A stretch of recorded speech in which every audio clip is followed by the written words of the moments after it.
Spoštovane gledalke in gledalci, dobrodošli. Znova smo v sobi, v kateri se skriva enigma, in bomo govorili z gospodom Romanom Kirnom, zelo izkušenim diplomatom, ki je tudi napisal knjigo, ki jo priporočam v branje v službi diplomacije. Za vse tiste, ki se pravzaprav sprašujete, kakšna je naloga diplomatov, kakšna je vloga diplomatov v svetovni politiki, v domači politiki, priporočam seveda branje te knjige. Gospod Kirn, vi ste bil pa pravzaprav ne samo priča, ampak tudi dejaven v mnogih pomembnih zgodovinskih trenutkih naše sodobne zgodovine. Začenjate v Jugoslaviji in seveda nadaljujete v Sloveniji. Med drugim, to je pravzaprav mogoče čisto moja intimna simpatija, v ITF sem bil vedno precej zaljubljen. Zdaj se mi je eden večjih in pomembnejših slovenskih projektov kadarkoli in vi ste bili povezani z nastankom ITF-a. Zdaj me zanima, po vseh teh letih in potem, ali bi si izbrali drug poklic kot poklic diplomata? Jaz v hecu govorim, da bi bil gozdar, če bi bil še enkrat rojen, zato ker bi bil blizu narave. Ampak šalo na stran, to bi sigurno šel po isti poti, ker to je v meni zorelo že, ko sem bil gimnazic, ne. Dokler gimnazija je zato dobra, zato da ti da trenutek, priložnost za razmislek, ne. In tam sredi gimnazije sem jaz začel pisati, ko se objavlja razne natečaje, povabe k spisom, politične teme. Najbolj se mi je vtisnil spomin zapis Nezaželeni mir. To je bilo o razorožitvi, ne. Pazite, to je bilo konec 60. let, ne. No, in s tem je v meni zorela, ne, ta ideja, ta interes in motivacija. In za diplomatski poklic je interes za to delo, motivacija, da boš delal na tem področju, izjemno pomembna. Jaz sem se že videl, ne, že konec gimnazije, ne, v tem svetu, ne, ampak veste, Slovenija ni ponujala veliko priložnosti, da bi ta svet prepoznal. Ni bilo seveda slovenskih aktivnosti, Slovenija je bila samo ena republika, ni bilo slovenskih inštitucij mednarodnih, ki bi pritegnile, ne, tudi z akademskega vidika, ne, ni bilo priložnost za prepoznavanje prakse tega. Tisto, kar je Slovenija delovala v svetu, je bilo omejeno na en zamejski prostor. Skratka, treba je bilo v Beograd. No, in ko sem o tem razmišljal, seveda tudi s socialnega vidika sem videl, da rabim štipendijo in sem ugotovil, da Slovenski izvršni svet ponuja štipendijo za delo v Zvezdnem sekretariatu za zunanje zadeve. In jaz sem takoj seveda to sprejel, bom rekel, podpisal, da bom soglašal s pogoji, ki so me kasneje vodili po študiju do tega, da sem dobil vozovnico v eno smer, v Beograd. Ampak nič ni bilo s tem narobe, veste. Jaz sem rade volje šel v Beograd in to je bila izjemna prva priložnost, da sem se začel učiti diplomatskega poklica. In tudi, ko študentom danes predavam in seveda izpostavljam, da ja, potrebne so formalne pogoji za ta poklic, potrebne so posebne sposobnosti, kot je pač razgledanost, delavnost, omikanost, preudarnost, sposobnost analiziranja. Mnogo je teh pogojev, ki delajo potem lik uspešnega, dobrega diplomata. Ampak na koncu, če ta oseba nima motivacije za to delo, če nima interesa izvornega, potem njegova kariera bo na neki točki prekinjena, ne. To jim poskušam dopovedati in presenetljivo govorimo o študentih zadnjega letnika univerze in jim še ni čisto jasno, ali bojo šli po tej poti, ker to so študenti mednarodnih odnosov, ali bodo prepoznali ta interes, to motivacijo, kar se z mojega vidika zdi malce čudno, čeprav kasneje vidim, ne, par let kasneje pa vidim, kako mi te bivši študenti govorijo, da je vse to bilo koristno, kar so izvedeli in da so se podali na to pot, ne, kar me potem na koncu seveda le veseli. To je pomembno plačilo, ki ga dobite pravzaprav za vaš trud.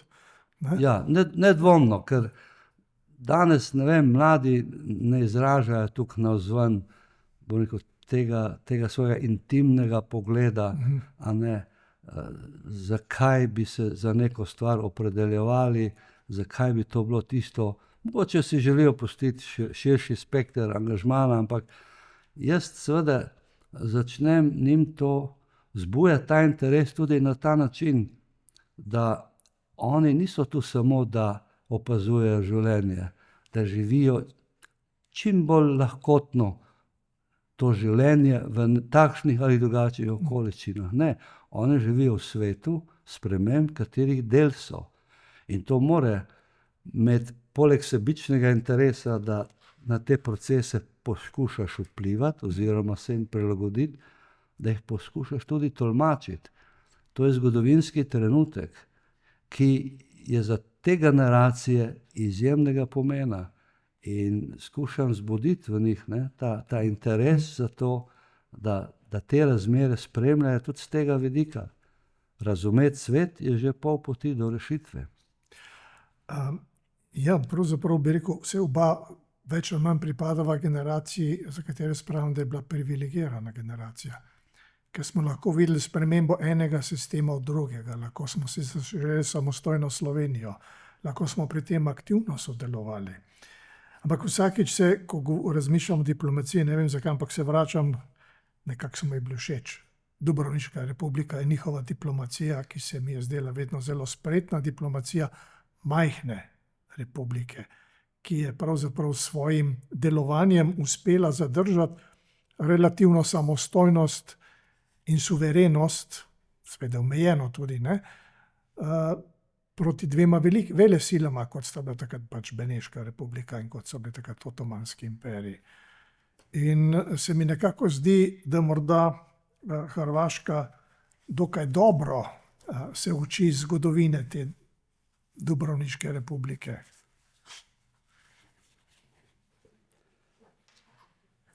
Ja, lahko bi rekli, pritrdili tej tezi, da imajo Hrvati bolj razvito državotvorno zavest. Jaz sem nedavno, sicer moram reči, da nekje tukaj malce pretiravajo.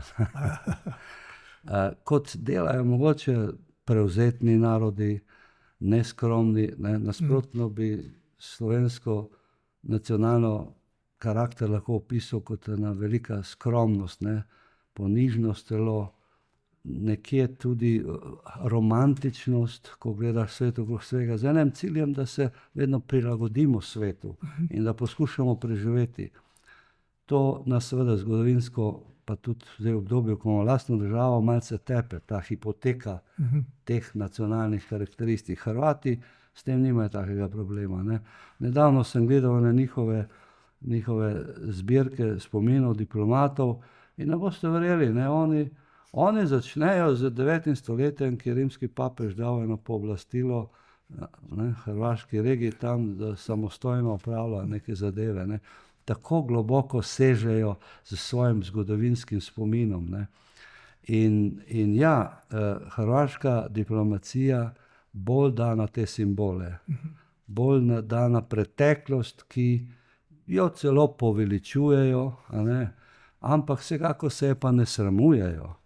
Jaz imam pa včasih vtis, da Slovenci se sramujemo del te naše preteklosti. Zato pravim, da recimo tako delo, kot ga dr. Rahten opravlja, ko proučuje zgodovino Avstro-Ogrske, katere del je bila Slovenija, ne, na en tak zelo, bom rekel, transparenten način in vnaša en vpogled tudi v vlogo Slovencev, ki so živeli v tej monarhiji in ki niso opravljali samo delo monarhije, ampak so opravljali delo, ki je z zgodovinskega vidika zelo pomembno tudi bilo za današnjo Slovenijo.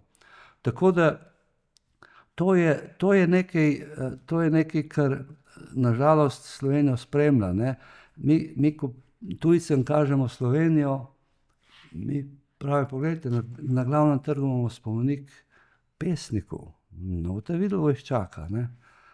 hvala Bogu, zdaj imamo generala Maistra, ne, in pravilno je tako, a ne, da krasi državotvorno institucijo in da se spominjamo. Če ne bi bilo generala Maistra, ne, bi verjetno bila Slovenija prekrajšana za pomemben košček svojega ozemlja.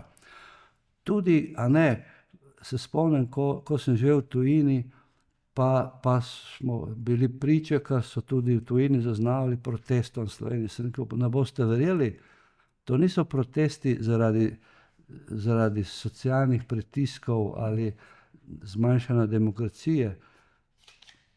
To so bili protesti takrat v zaščito kulture. Ne? To je treba razumeti, slovenski narod. Slovenci so hoteli ohraniti, ne, takrat Ministrstvo za kulturo, ker kultura je tista, ki nas najbolj definira, opredeljuje. Ne. Skratka, Slovenci nismo zdaj, bom rekel, državotvorni na način, ki bi ustrezal potrebam današnjega sveta.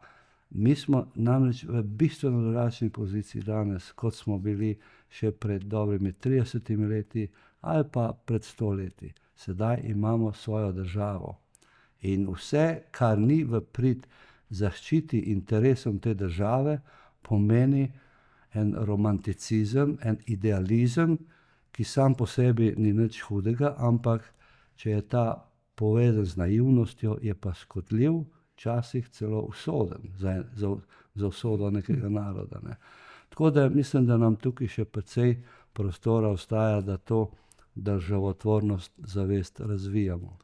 Pravzaprav ste me napeljal na to, da razmišljam, pogosto govorimo o domoljubju, ne pa državotvornosti. Ne? In se pravzaprav niti ne zavedamo, da sta ta dva pojma zelo povezana. Da državotvornost, imeti svojo državo, je velik privilegij. Kjerkoli sem bil do zdaj v nekih multilateralnih odnosih in tako naprej, sem vedno rekel, jaz sem ponosen, da ima Slovenija svojo državo, kajti toliko jih je na svetu, ki bodisi nimajo svoje države ali pa imajo seveda državo, ki je zelo slaba. Ne? Če pogledamo samo Sudan, recimo zdaj, rečemo. Ne? Ja. Mi pa imamo državo, na katero smo brez dvoma lahko ponosni. Ampak te državotvornosti nismo vgradili v ljudi.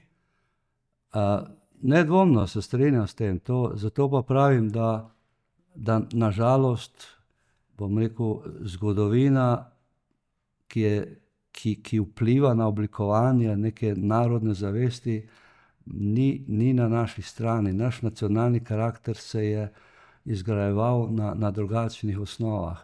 In zato danes, ko imamo svojo državo že dobrih 30 let, ne, še vedno ne znamo ceniti te pridobitve. Zdaj, jaz gledam seveda na zgodovinske vire teh razlogov, ampak so pa tudi drugi, so pa tudi v tekoči politiki od osamosvojitve. Ne. Mi nažalost smo vedno strahovali od nekih pojmov, tudi kot je domoljubje, da bo to ideološko zlorabljeno, a veste. In nažalost, ne, ker je Slovenija še vedno država nekih globokih notranjih delitev, vedno pomislimo na tisto najslabše, da bo to neka zlorabljena ideologija. A veste, ali je to spoštovanje slovenske zastave, himne, državnih simbolov, ali je to ideološko vprašanje? Ne bi smelo biti. Ampak bi morala se politika sama dokazati, da to niso stvari, ki bi jih ona zlorabljala zaradi ideoloških potreb. In zato smo tu, kjer smo. Malo zastav vidite v praznikih. Ljudje ne čutijo potrebe. A veste, ne, se vidite, ne, ko spremljamo Pogačarja na športnih dogodkih, vihrajo zastave v Planici. Ob državnih praznikih jih ni, a veste, ne. Mi rabimo državotvorne simbole. In tukaj, in to od šolstva naprej, ampak resnično politika bi se morala zavedati, da je to nekaj skupnega, ne pa nekaj, kar nas deli na tiste, ki više dvigajo zastavo, ali tiste, ki sploh ne dvigajo. Pravzaprav greva malo nazaj. Vi ste bil ne samo očividec, ampak tudi sotvorec mnogih pomembnih trenutkov na poti do osamosvojitve in tudi po osamosvojitvi, ko je nastajala da rečem temu, mlada slovenska diplomacija. Ne, in ta prehod je bil seveda zanimiv. Prehod iz enega sistema, ko smo si pravzaprav verjeli samo v gibanje neuvrščenih, mi smo zunanjo politiko in diplomacija kot dijaki recimo takrat razumevali v glavnem z tega stališča, do tega, da seveda je diplomacija tiho, nevidno delovanje, ki pa ima lahko dolgoročne posledice. Recimo, če greva nazaj v preteklost, je kar nekaj takih trenutkov v vašem diplomatskem poklicnem življenju, ki so bili seveda pomembni in so spremenili zgodovino, da ne govorim na veliko zgodovino, ampak pravzaprav določeno usodo in določeno pot zgodovine. Ja, res je. Če tako gledam z tega vidika, moram reči, da se čutim kot, da sem bil v enem privilegiranem položaju, da sem bil lahko sopotnik tega pomembnega obdobja jugoslovanske in slovenske zgodovine. Jaz nikoli ne bom zapostavljal ali zanikal tudi ta del jugoslovanske zgodbe. Jaz vedno priznavam, da sem svojo kariero začel v jugoslovanski diplomaciji. Ko sem začel delati v Beogradu, takrat je Jugoslavija zunanje politična še vedno bila velesila. Takrat, ko sem bil v Beogradu, so se odvile dve pomembni konferenci. Ena je bila o Organizaciji o varnosti in sodelovanju v Evropi, prva po Helsinkih, in druga je bil ministrski sestanek, ki sem jaz aktivno sodeloval neuvrščenih. In veliko Slovencev je na tem delalo. Če sem tem sodeloval, to ne pomeni zdaj, da sem jaz relikt neke preteklosti, ki ne bi prepoznal bolj aktualnih izzivov. Ne, to je bila priložnost učiti se diplomatskega poklica. Ne. In potem, ko je nastalo obdobje konec 80-ih let, se je že bilo prepoznavno, da se z Jugoslavijo nekaj dogaja. Se pravi, je bilo ne samo modro čim boljše preživeti to obdobje, ampak prepoznavati poti, smeri, kam gre zdaj ta tok dogodkov. In mi smo to prepoznavali. Zato smo v takratni Sloveniji v koncem 80-ih let, zlasti od 88. leta naprej, že iskali svoje okno v svet. To je bila ena pot, skozi regionalno sodelovanje, sodelovanje s Svetom Evrope, tudi v Bruslju smo iskali poti za odpiranje našega predstavništva. Po drugi strani pa smo želeli pomagati, usmeriti, pospešiti procese integracije cele Jugoslavije. No, da ne bom tako dolgo, nismo bili uspešni pri tem. Ko nam kdo očita, saj ste se šli samo revolucijo. Ne, to je bil proces. Ne. Saj smo za Jugoslavijo ponujali tudi konfederalno rešitev, pa ni nič. Hitrejše integracije, evropske procese, ki so se takrat odvijali. Jaz osebno, intimno, kdaj sem jaz prepoznal, da s to Jugoslavijo ne bo nič. To je bilo maja 1990, ko sem zadnjikrat obiskal Beograd, ministrstvo za zvezni sekretariat za zunanje zadeve, ker to je bilo zelo običajno, ne, ko smo šli na sestanke v Strasbourg, v Svet Evrope, smo šli na tam pristojno upravo in ne, da smo dobili blagoslov, ampak to je bil način konsultacije. In tam niso nasprotovali moji poti v Strasbourg, ker to niso mogli, ne, niso imeli zakonskih pooblastil takih.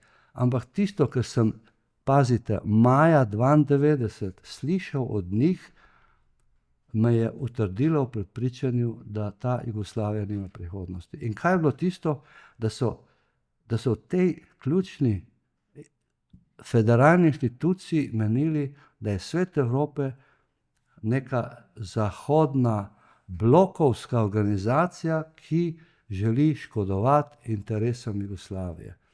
To je bila tako zablodela predstava o instituciji, kot je bil Svet Evrope, ki pa je v bistvu skrbel za razvoj demokratičnih procesov, za razvoj človekovih pravic. To so bili prvi razredi osnovne šole za države, ki so se želele demokratizirati. Me je to prepričalo, da je s to Jugoslavijo konec. Ne. in smo začeli še bolj pospešeno delati na stvareh, ki so širile okno mednarodne dejavnosti Slovenije v svet. Zato jaz pravim, da je bilo to obdobje sploh od 89 ali 88 naprej do 91, do razglasitve samostojnosti, da je to bilo prvo de facto obdobje slovenske zunanje politike. Pravzaprav to niso bila več samo učna leta, ampak so bila leta pravzaprav ustvarjanja zunanje politike, ki je potem imela pomembno vlogo. Jaz vedno se vprašam, na nek način sem bil zelo aktiven tudi v tistih časih, ko nekdo poudarja pravzaprav, da je orožje bilo tisto, ki je pripomoglo bistveno k samostojnosti. Jaz pa mislim pravzaprav, da je bilo več dejavnikov in ena od teh je bila seveda diplomacija. Jaz mislim, da brez dobre diplomacije in brez tudi diplomatskega ravnanja dela slovenskega vodstva v tistem času ne bi pravzaprav Slovenija dosegla po relativno mirni poti osamosvojitev. In to je, se mi zdi, dosežek, ki ga pogosto ne poudarjamo. V vaši knjigi je pravzaprav zanimivo moment, ki je bil meni posebej všeč, je to, da pravzaprav diplomacija pripravlja politikom njihova stališča, njihove izjave, njihovo delovanje, in da se pa tudi zgodi, da pravzaprav politiki to ne spoštujejo, da pravzaprav vi naredite veliko, potem pa politiki tega seveda ne uporabijo. To je najbrž malo frustrirajoče. Je, takih situacij je ogromno, s katerimi se en diplomat sooči, ampak to so nažalost del realnosti. Torej, diplomacija, kot ste že na začetku rekli, je obrt. Ja, starodavna obrt. In diplomacija je poklic, ki ga ne more vsak opravljati. Ampak diplomacija ni politika. A ne? Naloga diplomatov je seveda, da to razumejo, a ne? Da niso oni, ki ustvarjajo zunanjo politiko, ampak so tisti, ki jo udejanjajo. Če želijo na to vplivati, morajo vplivati preko pač legitimnih procesov, ki se oblikujejo najprej v okviru resorja vašega, vlade in končno parlamenta. To se da, seveda, ampak ni rečeno, da bo tisto, kar je rezultat tega, vedno viden kot tisto, kar bi si nek diplomat želel. Ampak to je še ena distinkcija, ki je treba vedeti. Državne inštitucije, da povedo diplomatom, kaj morajo delati, bolj ali manj. Ne povedo pa, kako. In tisti, a veste, kako nekaj delaš, to je široko polje za diplomacijo, kjer lahko izkaže svojo profesionalnost in svojo učinkovitost. Veste, v diplomaciji ni dovolj samo imeti dobre argumente, da utemeljiš svoj, kaj boš delal, kaj hočeš. In ne vem, imeti tudi, ne vem, svoj prav, kot rečemo, to je edina resnica. Ne? Lahko, da je vse to prav, ampak to še ne naredi diplomata za uspešnega. Diplomat je uspešen šele takrat, ko o teh zadevah prepriča svoje sogovornike. In imamo tudi brezštevilne primere v diplomaciji, ki to potrjujejo. Najboljši primer je seveda o arbitražnem primeru s Hrvaško, o tem lahko kasneje še rečemo. Ampak to je dobesedno tisto, kar dela poklic diplomata zelo zanimiv, ker ima veliko manevrskega prostora, veste. Res, da je odvisno, jaz vedno priznam, eno obdobje, a na naši zunanji politiki je bilo, tako so zvezde dobro stale, ne, in mednarodna situacija je bila izzivna, a ne, in vlada je podpirala usmeritev, in minister je bil tisti, ki nam je puščal prostor. Ne, to je, jaz pravim, da je to zlato obdobje slovenske pri dozorevanju, ne nastajanju, pri dozorevanju slovenske diplomacije je bilo od leta 1996 do 2004, ne, da je to bilo to obdobje najbolj produktivno. Tako da jaz se kot diplomat nikoli nisem počutil utesnjenega, veste. Velja pa eno pravilo, tudi v diplomaciji. Več sprašuješ, hujše lahko. Če ne veš, kakšen bo odgovor, raje ne sprašuj. In si puščaj neko dvoumno, neka bistroumna dvoumnost, pravimo temu, constructive ambiguity, da vsak po svoje nekaj tolmači. Ne. Če si prepričan, da dobro veš, kaj moraš delati, kako boš to delal, je tako na tebi, ampak pusti si malo prostora, da boš to malce širše tolmačil. Seveda, če nimaš dileme, a veste, in to je kritična točka, da je tisto, kar počneš v življenjskem interesu države. A veste, za to gre. Zasledovanje nacionalnega interesa. Kajti priznati je treba, politika včasih ni v stanju jasno prepoznati, kaj je to državni interes. Diplomati pa moramo delovati in vedriti v jasnem in oblačnem vremenu. Prej ste omenili pravzaprav izjemno intenzivno in pomembno obdobje v naši novejši zgodovini, ne, tam do leta 2004, se pravi Evropska unija in NATO. To sta bila, in pa seveda, mogoče se bo pol vrnilo, zame eden pomembnejših procesov, to so Helsinki, ne, in OVSE, kot pravzaprav ena od takih pomembnih izumov evropske multilateralne politike. Ampak najprej še Evropska unija in NATO. Ja, to je bil višek, ne? To je bil velik dosežek, ne? Zdaj, ko nekdo gleda, zdaj, ali pa se sprašuje, so bile kakšne pomanjkljivosti, kakšni zdrsi, veste, pa je pa tako kritičen, da pravi, da bi te procese lahko še pospešili. Jaz mislim, da v tem ni treba iskati neke dlake v jajcu. Te procesi so se zgodovinsko gledani za Slovenijo odvijali izjemno hitro. Izjemno hitro. In Slovenija jih je odlično obvladovala. Bila je na to pripravljena. Jaz ne vidim nobene sive, kaj šele črne pike na tem. A veste, danes so ti procesi veliko bolj zahtevni, res so tudi mednarodne okoliščine drugačne. Ampak veste, kje smo mi to energijo jemali? Zato, ker je slovenska politika jasno definirala že v obdobju oblikovanja slovenske zunanje politike. Kajti, če smo se mi hoteli osamosvojiti, veste, mi smo morali svetu povedati, kaj mi želimo.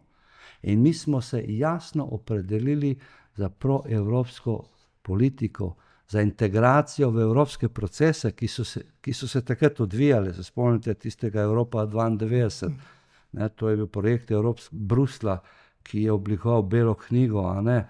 To je bila velika stvar in Slovenija se je nedvoumno in vse je počela v to, da svet prepriča, a ne, da gre v to smer in ni bilo zato čudno, da smo tako visok procent na referendum tudi dobili podpore. Drugo je bilo za NATO, veste.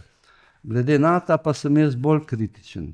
Eni pravijo tudi, seveda so bile ene napake, ker se nismo dovolj posvečali Zahodnemu Balkanu, ker so nam dosti Američani očitali, zato smo zamudili vlak, dosti v prvem valu, ko so bile sprejeti Poljska in Češka.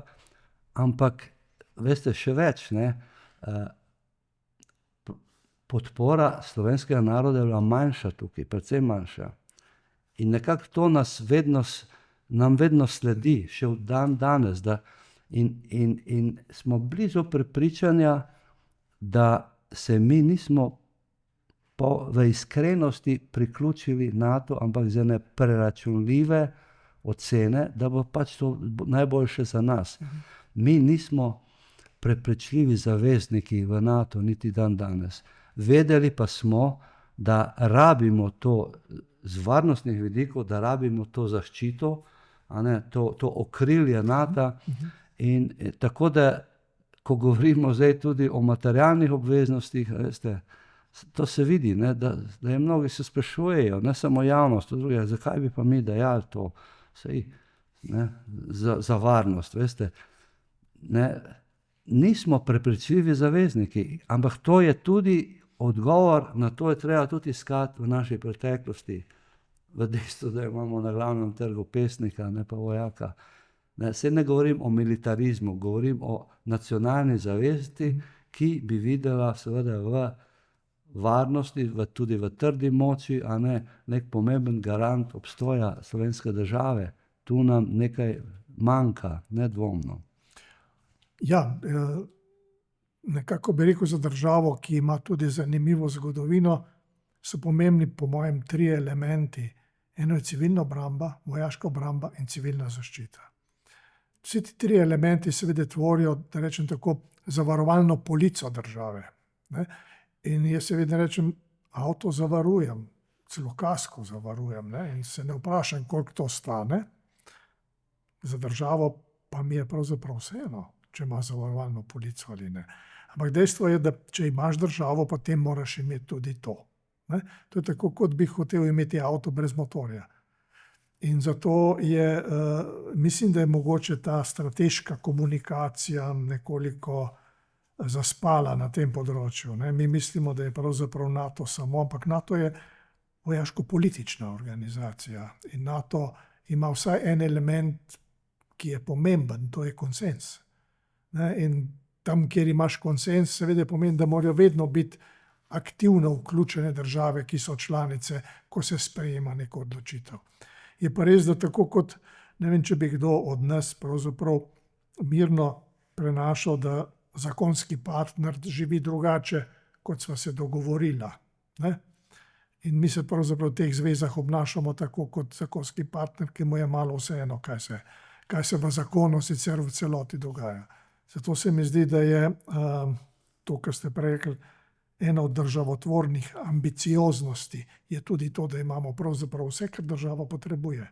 Mejo, vlado, parlament, notranjo varnost in seveda zunanjo zaščito. Ja, to sej, s tem zadnjim imamo Slovenci, neko slovenski narod, če se jih sprašuje, pozitiven odnos, ampak mi vojaške državotvorne tradicije pa preprosto nimamo in ta čas tudi 30 let nismo izkoristili zopet ne ideološko, ampak enostavno doktrinarno kot sestavni del državnosti, da bi krepili to zavest o nujnosti obrambe kot sestavine državnosti. Tega nismo dovolj krepili. Jaz se vedno spomnim, ko sem nazadnje služil na Nizozemskem, veste.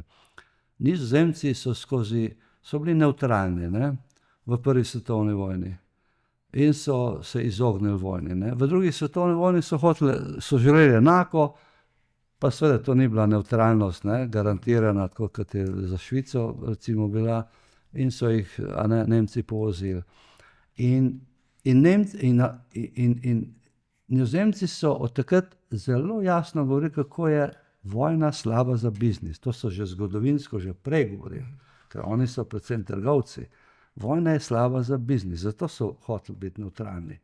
Ampak po drugi svetovni vojni so pa postali oni najbolj goreč zagovornik NATO zavezništva. Zato, ker so sledili tej svoji zgodovinski ugotovitvi, da je vojna slaba za biznis. V Sloveniji ne čutimo nobene prave pripadnosti, ne čutimo nobenega izvornega interesa, da bi mi morali biti člani nekega varnostnega zavezništva. In tu se mešajo potem napačne ideje o militarizaciji, če govorimo o vojaški obrambi. Tu se potem mešajo ideje o nekem pacifizmu, o neki nevtralni poziciji, ki bi jo morala Slovenija držati. Veste, Slovenija se mora obnašati odgovorno. Vsaka vladna je odgovorna za to, da zagotovi varnost ne samo državljanom, ampak tudi državi kot celoti. Torej, kaj je zdaj tisto, kar zagotavlja? Neuvrščene politike ni več. To je noben ti jo ne garantira. Ne. Se vidite, še Švica zdaj povečuje veliko več svojega denarja za to. Avstrija ve, da je ta nevtralnost, ki je mednarodno garantirana, se tudi Ukrajini je bila garantirana, zemeljska celovitost, se je odrekla nuklearnemu orožju, pa nič ni pomagalo. Avstrija razmišlja o tem, kako bi zdaj to. Da ne govorimo o Finski pa Švedski, ki sta pa odločno presekali in sta videli, da je edina garancija ohranitev teritorialne celovitosti, da se nekemu zavezništvu priključuje. Ampak jaz sploh ne govorim več o NATO, govorim o varnosti. o vojaški obrambi. In prihodnost bo verjetno šla v neko novo zavezništvo. Jaz seveda upam, da bo ta prihodnost šla v smer krepitve evropskega zavezništva, ker to je prihodnost za Slovenijo in Slovenija bi te procese morala podpirati. Zato mislim, da je govora o strateški avtonomiji tisto, kar bo tudi v prihodnjih letih morala oblikovati en koncept evropske obrambe. Hvala lepa za tole, ampak zdaj pridva pa pravzaprav do neke točke. Svet brez ZDA ne more, ZDA pa tudi težko. Vi ste bil veleposlanik, 2-krat ste bil v Združenih državah Amerike, enkrat v Združenih narodih, drugič v Washingtonu. Vi dobro poznate Ameriko, ampak Amerika se je tako hudo spremenila. Ja, dramatično se je spremenila. Res pa je, če govorite o priložnostih, da se je imel res redko priložnost biti v svetovni prestolnici multilaterale, a ne v New Yorku, v Organizaciji Združenih narodov, kjer vidiš, veste, cel svet, kako diha. To je izjemna priložnost, ne. Bush prvi je bil tudi veleposlanik v Združenih narodih. In njemu je ta izkušnja pomagala razumeti svet. V čem se je to odrazilo? Če ne v drugem, v tem, da je on iskal globalno koalicijo v okviru OZN, ki je napadel Irak v zaščiti Kuvajta. To je bilo prvič po vojni to in zadnji primer, da je to legitimnost iskal in dobil. Bush prvi, to je bil oče drugega, ki pa je zavozil z vojno v Iraku, je ta svet razumel, zato ker je z njim poznal ga je, ne. No, a veste, če teh spoznanj ni, potem pač težko, ne, to razumeš. Zdaj pa, ja, bil sem pa tudi v Washingtonu, veste, to je pa svetovna prestolnica, ki se odloča o mednarodnih zadevah. Jaz to sem prej videl, ampak nisem pa nikjer moral do obisti tega prepoznati. A veste, jaz sem lahko ilustriran s primerom, ko sem šel seveda v ta Svet za nacionalno varnost, ki je velika zgradba, a so me namenoma poslali, verjetno, Američani znajo to subtilno delati. Tako kot, veste, ko so Daytonske sporazume podpisovali, veste, kam so peljali ljudi? V bazo. Aha, vojaško bazo. Vojaško, letalsko bazo. In tam so jim so moč ameriškega letalstva pokazali tako pod krili letal, so rekli, sploh Miloševiću, ne, tudi Izetbegoviću deloma, podpišite. Ne. To je demonstracija moči, ne. In mene so v tem svetu za nacionalno varnost peljali do šefa skozi par sob. In tam si videl v bistvu delovnih sob, ne, zanimivo, to je bilo namenoma, po mojem, tako lahko bi me drugod pa direktno, ne. Ampak Američani tako delujejo. V eni sobi pred šefom so velike table in tam se rišejo diagrami, se rišejo vse zadeve z aktualnimi krizami, ki katere Američani vedno imajo vpogled v to. In tam se odloča. Veste, v New Yorku se je razpravljalo o problemih, v Washingtonu se je pa odločalo in to je nekaj, kar te presune. Zato pa vsak obisk, ko gre v Washington, a ne, pomeni, da nekaj odneseš iz tega, moraš pa tudi prinesti. Američani vedno pravijo, ko prideš, kaj lahko storim za vas. Ne? To je vljudnostna fraza, ampak ki dejansko nekaj pomeni, ampak pomeni pa tudi to predpostavko, da moš ti nekaj njim prinesti. Skratka, to je prestolnica, v kateri se odloča o zadevah. Zdaj, in Amerika je na ta način obvladovala svet dolgo časa. Seveda pa je ta svet, ki ga gledamo že nekaj let, ne, v krizi. Ne. Formalno ta struktura, ki je nastala po drugi svetovni vojni, in tu gre zopet izjemno priznanje, a ne, Theodoru Rooseveltu, Njegovi ženi, če smem reči. tudi ženi, a veste, predhodno še Wilsonu, ne, ampak ne, on je v bistvu postavil eno hišo, ampak ni temeljev dobro zagradil, ne, ker je zanemaril notranjo politiko, ni dobil podpore v kongresu. Roosevelt se je te napaki izognil in je uspel speljati to zgodbo, ne, o ustanovitvi ne samo OZN kot stebra mednarodne ureditve, ampak celo ureditev. Ne. Tudi Amerika s Churchillom je te bila daljnovidna, takih državnikov več nimamo. In ta struktura je dolgo držala, veste, dokler ni prihajalo do tega, do pojavov, ko je ta struktura tu in tam začela omejevati velesilo, kot je Amerika. Ne? In začele so nastajati paralelne institucije. In to je slabilo mednarodni sistem, ne? Da se je, recimo, namesto varnostnega sveta, ne, so se začele oblikovati koalicije voljnih. A veste, namesto Svetovne trgovinske organizacije so se začele pač bilateralne, regionalne povezave v izogib. In tega je bilo vse več, ampak to je slabilo, veste, multilateralizem, slabilo je učinkovitost teh institucij, ni pa še načelo, bom rekel, formalno, a ne kršitev pravil obnašanja. Veste, in vse to je postopno peljalo do nekega stanja, kjer smo že začeli govoriti ne samo, kaj se bo zgodilo s to ureditvijo, ampak kaj bo iz tega nastalo.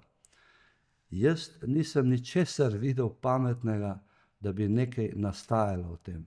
Ni bilo ne idej, ne zamisli, ne voditeljev.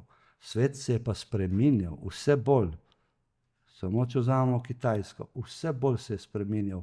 Inštitucije, mednarodna ureditev pa se ni zmogla se prilagajati, razen na način, da so nastajale paralelne institucije.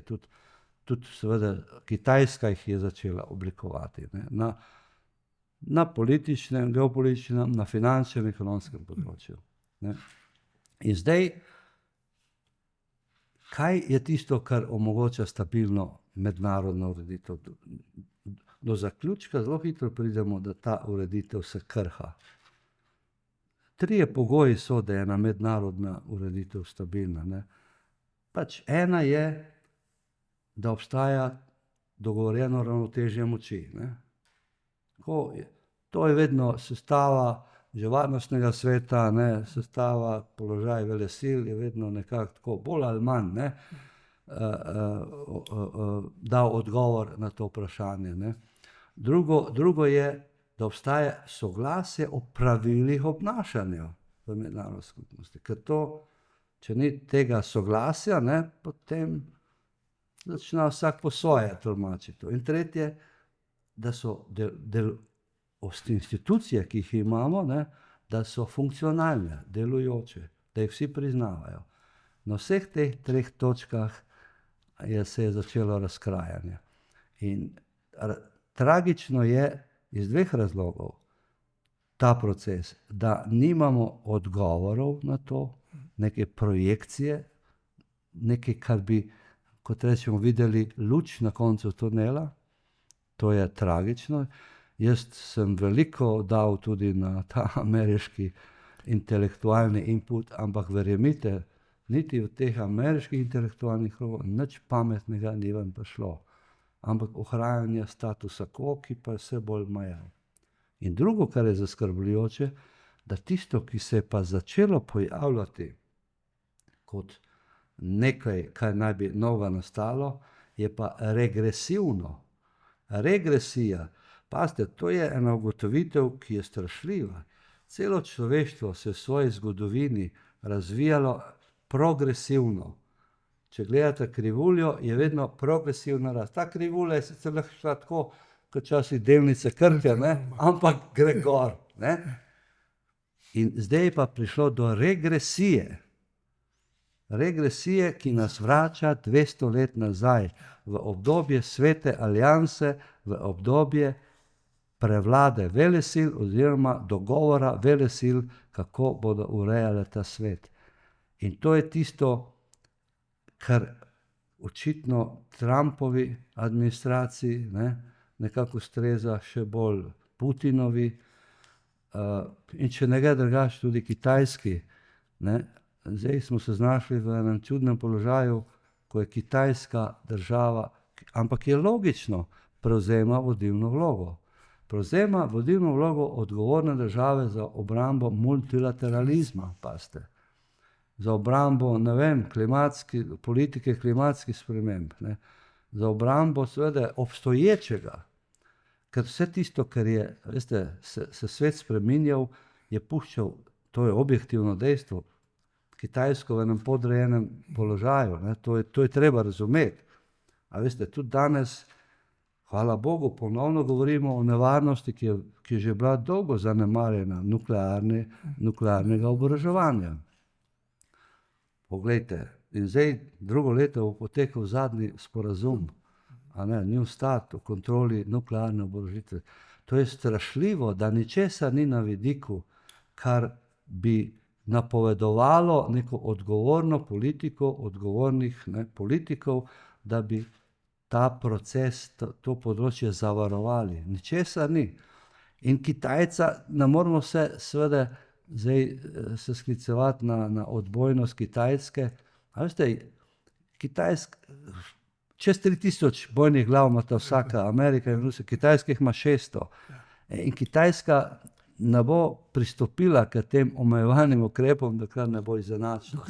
Veste, to je realnost neke politike, intimno jim lahko zameriš, ampak geopolitično pa ne. Tako da to so stvari, ki postavljajo današnji svet pod eno izjemno negotovost, in je iskanje odgovorov kar tvegana stvar. Ja, ker prej ste omenili, da je bila ena stvar je bila zelo pomembna. Mi smo imeli pri osamosvajanju in potem jasne cilje. Najmanj 2 zelo jasna cilja sta bila, se pravi Evropska unija in NATO. In ko pa zdaj gledamo, pravzaprav dejansko ne vidimo politika in politike, ki bi imela jasne cilje. In v bistvu smo pravzaprav soočeni z spopadanjem velesil, in si želimo samo, da bi konec koncev dosegli neko ravnovesje, pravzaprav, da bi drugo čutile enako močno, kot je. Je pa še en element, ki se mi zdi, da nikoli do zdaj v zgodovini ni bil dober. Če so pravzaprav podjetni možje ali žene postali voditelji določenih držav in sistemov. Spomnimo se Berlusconija v Italiji, poglejmo Trumpa v Ameriki. Ljudje, ki so pravzaprav obogateli v poslovnem svetu, razmišljajo kot poslovneži, medtem ko je politika bistveno več. Je bistveno bolj zapletena in zahteva tudi, bi rekel, natančno diplomatsko definiranje določenih zadev in seveda tudi drugačne nasvete, kot jih dobijo oziroma jih ne dobijo. Potem, če vzamemo recimo predsednika Trumpa, ki je praktično razpustil celo univerze. Saj to, če univerzam jemeš denar, jih praktično razpuščaš. In zato se mi zdi, da je tukaj imamo izjemno velik primanjkljaj, ki ga doslej praktično ni bilo. Jaz si ne drzam to primerjati z recimo obdobje med obema svetovnima vojnama. To je drugo obdobje, kot je bilo med vojnama. Ste pa omenili nekaj, kar težko pravzaprav rečem, da morda ni res. In sicer recimo trditve, Varoufakisa pa Slavoja Žižka in tako dalje, tudi da prihajamo v novi srednji vek. V novem srednjem veku vemo, da je bilo pravzaprav veliko vplivnih, premožnih in tako dalje, pa veliko pravzaprav na drugi strani ljudi, ki so služili njihovim interesom. Zato se mi zdi, da je upanje, da lahko dočakamo novo renesanso, morda vendarle. Ne vem pa, če je to umetna inteligenca. No, jaz spoštujem, sploh Slavoja Žižka, ne bi šel v srednji vek, ni treba. Mene že dovolj skrbi ta regresija, ki nas vodi 200 let nazaj. Ja. Takrat, ampak je treba za tisti čas, veste, je ta Sveta aliansa prinesla skoraj 200 let miru. To je res, ne? Ampak to seveda pod enimi popolnoma drugačnimi pogoji. Ne? To je nekaj, kar je mamljivo za velike države, da same ustvarjajo pravila in vsiljujejo drugim, da spoštujejo ta pravila. Ne? Ta svet, ki je zdaj, je izjemno negotov in jaz dvomim, da bi tudi umetna inteligenca bila tista, ki bi nas rešila. Veste, tako je, ne? Mi za Slovenijo kot majhno državo, ne, mi moramo vedeti, znati definirati, projicirati, kam ti procesi vodijo. Ne. Zato mislim, da v prvem koraku, ne, bi morali mi vedeti, da moramo našo državo opremiti z vsemi instrumenti, ki ohranjajo njeno vzdržnost, njeno varnost. Ne. V tem bi moral biti, bo rekel, en nepristranski politični dogovor, soglasje. Zdaj, samo mogoče na kratko, ker ste omenili zdaj tisto izpolnjenost, a ne, slovenske elite, samozadovoljstvo, ko smo stopili v Evropsko unijo in NATO. Eni so takrat rekli, kot je Fukuyama napisal, da je konec zgodovine, so eni rekli, zdaj smo pa mi vse dosegli. A veste, to je tako nekako ušlo pravemu prepoznavanju pomena teh besed. Ampak veste, kaj to pomeni? In nekateri politiki niso skrivali te misli, heretične misli za moje pojme, da zdaj smo pa na varnem, naša varnost, blagostanje je s tem zagotovljena in nam ni treba več skrbeti posledično za našo varnost, za naš razvoj. Se pravi, lahko se relaksiramo, zdaj bo Bruselj tisti, ki bo za to skrbel. Velika zmota, usodna zmota in to nas nekam tepe še dan danes, veste. To pomeni, da se ne zavedamo pomena lastne države in še bolj bistveno odgovornosti za obstoj in razvoj te svoje lastne države. Vedno bomo potrebovali vse državotvorne inštitucije. Tudi če bo skupna evropska zunanja politika, boš ti vedno še rabil, ne, svoj zunanje politični aparat. Ne boš si mogel oddahniti. In takrat, ko je prišlo do teh referendumov in v tistem procesu potem, ko smo vstopili v NATO 2004 in EU, je nastal en zunanje politični vakuum, en interregnum, v katerem se naj ne bi nič dogajalo. Skratka, ni bilo potrebe po nobeni skrbi več, ni bilo potrebe po nobeni inventivnosti več, ničesar. Mi smo zdaj to dosegli, lahko se ulegnemo v naslanjač in mirno opazujemo in jadramo, a ne, za jadri Evropske unije. To je velika geopolitična zmota, velika. In ta nas nekako še danes tepe. Zdaj pa, kot sem rekel, da je prvi korak odgovornosti Slovenije, slovenske elite za lastno državo, da skrbi za njo. In to okrog tega ne bi smelo biti ideoloških razlik in podtikanj in ne vem kaj. O tem bi morali doseči soglasje. Vidite, mi tazga soglasja nimamo. Zato je hrvaška diplomacija bolj uspešna, zato ker tam diplomati imajo to soglasje nad sabo in lahko delujejo, vedoč, da je to ena politika. Pri nas pa se politika iz ideoloških razlogov spreminja.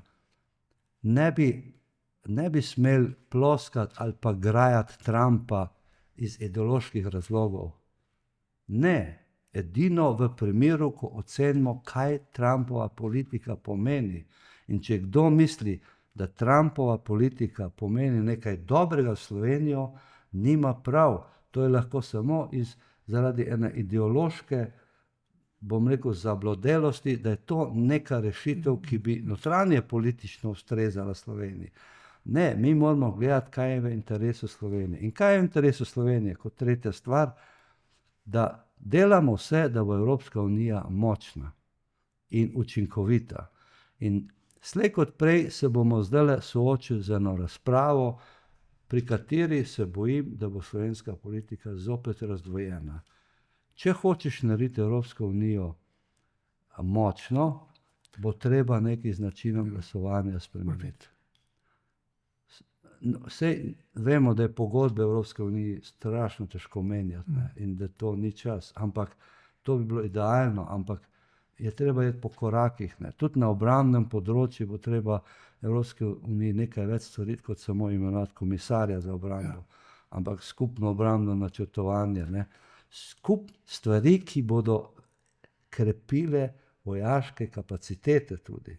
Skozi obrambne nabave, skozi rekrutiranje, skozi funkcionalnost vojska, saj bojo nacionalne vojske, tako kot bo nacionalne diplomacije, ampak Evropa mora tu krepiti svoje zmožnosti.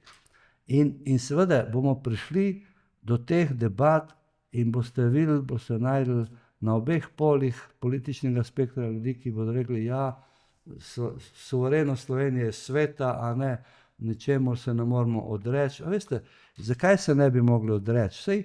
Sej vedno obstaja možnost out-in opcije, ne? Če bo slovenski narod ocenil, da Evropska unija ni več tisto, se lahko vedno izključi iz tega procesa. Ampak v interesu Slovenije pa je, da naredi ne samo obstojno Evropsko unijo, ampak da je naredi bolj močno in učinkovito. In prvi korak pri tem je, da spremeni način glasovanja, ki bo že seveda relativno večino omogočal, da se neki ukrepi izvedejo in da Evropska unija ostane na tem polju, geopolitičnem polju, en akter in zavaruje svoje interese, da gač bo dejansko ena nemirna, mehna ladica na nemirnem morju, ki jo bo premetavala simpatija. Moramo se zavedati, da sama Slovenija ne more ubraniti, a ne, izzivov, s katerimi se bomo soočali. Hvala lepa. Ja, to pomeni seveda, bi rekel, ko stopim v zakon, ko se poročim, je samo poroka. Ostalo je potem tisto delo, ki ga moram vložiti, ne. Tako, In mislim, da v tem primeru obnašamo, kot da je pravzaprav s poročnim dnem vsega, smo vse pravzaprav konzumirali zakon, ki pa potem lahko traja 40-50 let. Ja. Ne, z vsemi plusi in minusi, vzponi in padci. Jaz se vam tudi zahvaljujem iskreno za knjigo. Jaz sem sicer diplomate srečeval v življenju na raznih mestih in tako naprej, ampak vaša knjiga mi je pravzaprav razkrila bistvo poklica, ki ste ga upravljali in ki ga pravzaprav še vedno živite. Saj navsezadnje enkrat diplomat, vedno diplomat, ne. Vi greste lahko z diplomacijo, diplomacija z vas ne more. Točno. Tako da jaz mislim, da bi lahko še govorila veliko, ne. In imam seveda še kar nekaj vprašanj. Prej sva omenila arbitražo, pravzaprav to bi rekel boleč trenutek iz slovenske zunanje politične zgodovine. Še marsikaj drugega bi. Ena od takih tem je ITF posebej. Zakaj? Zato, ker razpada, poleg drugega razpadajo tudi, bi rekel, soglasja glede konvencij. In Otavska konvencija je bila ena, ki je bila pravzaprav najbolj trdna, se pravi protipehotne mine in tako naprej, ne. In zdaj vidimo, da države, predvsem baltske in te, praktično zapuščajo to konvencijo, ne. Seveda Slovenci smo v boljšem, ker nam ni treba razmišljati o tem, da bomo morali postaviti minska polja proti, recimo, ne vem, ruski vojski. Veste, to ima dva vidika, ne.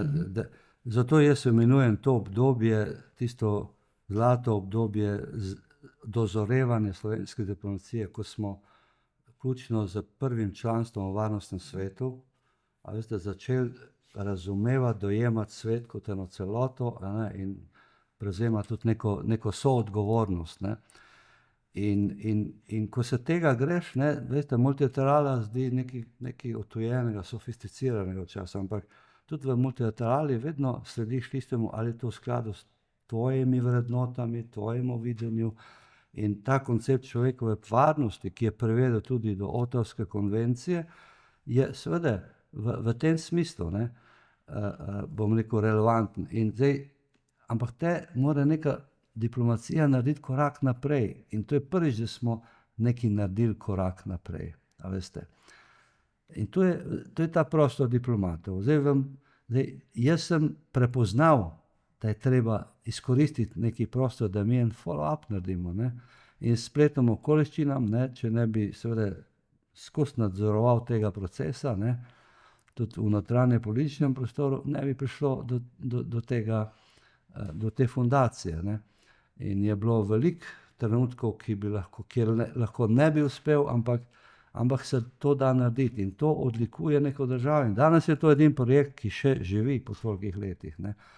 A veste, ker recimo dal vam bom eno primerjavo, ne, ko smo predsedovali Evropski uniji prvič, jaz sem takrat tudi bil v tej ekipi, ne, ampak potem pač po neki logiki slovenske politike, vse, kar je prejšnja vlada naredila, za drugo ni nič vredno, ne, tam je obstajal en rezultat, ne, tega predsedovanja, ustanovitev Evromediteranske univerze. Ne.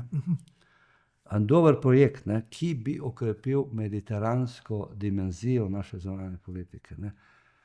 In ta ideja, zato ker ni bilo follow-upa, ni bilo motorja, ki bi to naprej razvijal, se je razblinila v nekaj, kar je danes sicer formalno še obstajajoče, ampak neprepoznavno. Ne. Skratka, veliko je tega prostora vedno za eno diplomacijo, da lahko uspe v nečem. Ne. Ampak zdaj, ko smo govorili prej o državotvornosti, ne, nažalost, ne, diplomacija se velikokrat znajde v prostoru neke nepotrebne politične kontaminiranosti, ki zmanjšuje njeno učinkovitost. Ne. Zato nosi odgovornost, predvsem politika, ne, ki nekako politično kontaminira in podkupuje, ne, diplomate, ki bi pa morali biti izven tega sveta politike. Ne. Po drugi strani pa sam tudi širši resor zunanje politike je nekako preveč nedosleden pri dopuščanju pojavov, deviacij od odličnosti diplomacije. To pa pomeni, da bi morali imeti in ohranjati visoke kriterije za poklic diplomatov. Tu smo bili v hendikepu že v začetku, ko pač seveda Slovenija ne samo, da ni imela pravih izkušenj, je demonizirala ljudi, ki so delali v jugoslovanski diplomaciji, jaz sem bil tudi tega deležen, namesto da bi jih izkoristila pri vzgaji kadrov. Malo tega se je dogajalo potem, ampak skozi bi visel nad glavo ta očitek nekako, ne. In to je vnašalo neko nesproščenost, ne. Diplomatskih akademij nismo imeli in mi nismo gradili vseskozi konsistentno diplomacije kot en predznak odličnosti v vseh pogledih. Diplomati se lahko smatrajo suvereni, če seveda so del te odličnosti. To pa pomeni strokovne neoporečnosti, kako tudi politične neoporečnosti, nekontaminiranosti. Tako da to danes krepi to ost delovanja diplomacije in na vsakokratni, bom rekel, oblasti je, da se temu ustrezno posveča in da pusti diplomaciji, da raste. In to ji bo dopuščala, če bo razumela, da diplomacija dejansko dela za interese države. Jaz se vam najlepše zahvaljujem. Jaz mislim, da bi lahko nadaljevala še precej časa, mogoče po kakšni drugi priložnosti. Hvala lepa, ker ste bil moj gost in ker ste bil na uri diplomacije, ne obrambe. Hvala lepa. Hvala za to.